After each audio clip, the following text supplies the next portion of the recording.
Saya membawa beberapa quote bagus dari Charles Peirce, bisa kalian pakai.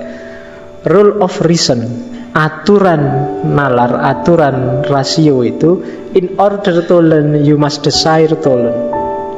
In so desiring, not be satisfied with what you already inclined to think. There follows one corollary which itself deserves to be inscribed upon every wall of the city of philosophy. Do not block the way of inquiry. Jadi aturan nalar, aturan rasio, untuk kamu bisa belajar, kamu harus punya will, punya keinginan untuk belajar. Kemudian untuk bisa kamu punya keinginan belajar, kuncinya apa? Jangan puas dengan kecenderungan pikiranmu sendiri. Kalau kamu puas, kamu tidak akan belajar, karena kamu sudah merasa benar. Jadi jangan pernah merasa puas dengan pokoknya yang benar ini Pak menurut saya, dan selesai di situ. Kamu tidak akan jadi belajar. Berarti kamu tidak ingin belajar. Jadi in so desiring, not be satisfied with what you already inclined to think.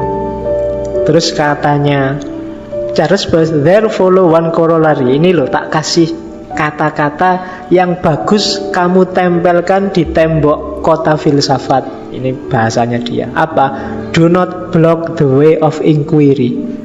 Jangan dibendung, jangan dihalangi jalan untuk telaah, jalan untuk ingin tahu, jalan untuk mempertanyakan, jalan untuk biar aja.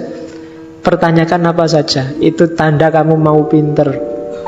Ragukan apa saja, tanda kamu akan dapat banyak pengetahuan. Jadi katanya Charles Peirce, tempelkan ini di pintunya, di temboknya kota filsafat. Do not block the way of inquiry. Terus ada lagi yang menurut saya bagus. All human affairs rest upon probabilities, and the same thing is true everywhere. If man were immortal, he could be perfectly sure of seeing the day when everything in which he had trust would betray his trust, and in short of coming eventually to hopeless misery. Semua manusia, semua urusan manusia itu dasarnya adalah probability, kemungkinan, ketidakpastian, dan ini berlaku bagi segala hal. Kalau ada orang yang abadi, ia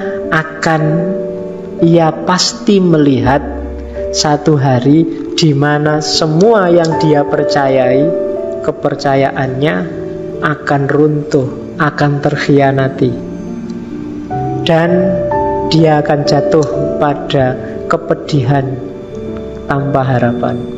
Jadi ini dia mau bilang, hidup ini totally secara umum tidak pasti. Kalau tidak percaya, cobalah besok kamu hidup, umurmu panjang, immortal. Lama-lama kamu akan tahu bahwa yang kamu percayai sebagai benar itu ternyata keliru.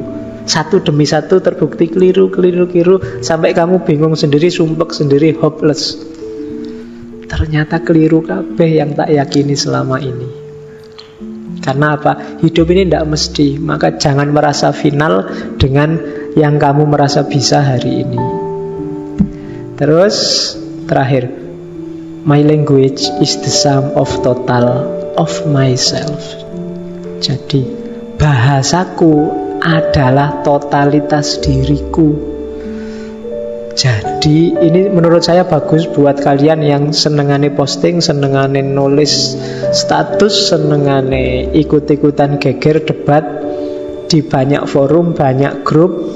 Perhatikan bahasamu menunjukkan totalitas dirimu.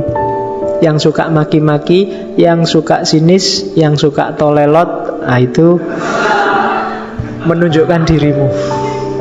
Ya, itulah dirimu. Jadi kalau kamu ngomong jelek tentang orang lain, itu sebenarnya orang lainnya tidak pasti jelek. Yang pasti jelek kamu yang ngomong jelek. Rumusnya begitu. Kalau kamu menunjukkan rendahnya orang lain bisa benar memang rendah, atau mungkin dia tidak rendah, tapi kamu yang ngomong rendah, pasti kamu sudah rendah. Itu karena apa? My language is the sum total of myself. Masih ada. Ya. Oke, ini untuk kalian yang suka filsafat. Let us not pretend to doubt in philosophy what we do not doubt in our head. Jangan sok filosofis. Jangan pura-pura meragukan sesuatu secara filosofis apa yang tidak kamu ragukan dalam hatimu. Kan ada orang sok filosofis, sok gaya, sok analitis. Padahal itu tadi bukan problemmu, bukan kegelisahan realmu. Gelisahkanlah hidupmu sendiri, yang menggelisahkan hatimu sendiri. Jangan menghabiskan waktumu untuk meragukan sesuatu yang tidak ada hubungannya dengan dirimu. Eman-eman. Sama-sama mikir, sama-sama habis energi. Perhatikan dirimu sendiri dulu sebelum memperhatikan orang lain atau urusan lain yang tidak ada hubungannya dengan dirimu. Let us not pretend. Pretend itu pura-pura, seolah-olah penting terus kamu gegeran debat macam-macam, padahal itu tidak eksistensial. Not pretend to doubt in philosophy what we do not doubt in our heart. Apa yang jangan-jangan tidak masuk ke hati itu, hasilnya apa aja kamu tetap bisa ketawa-ketawa, itu berarti bukan urusanmu. Jadi we do not doubt in our heart. Ini sindirannya Charles Peirce bagi mereka yang belajar filsafat dan ingin jadi ilmuwan, ingin jadi filosof. Carilah kegelisahanmu sendiri yang genuine. Jangan menghabiskan waktu untuk ngurusi kegelisahannya orang lain sementara dirimu sendiri terlantar.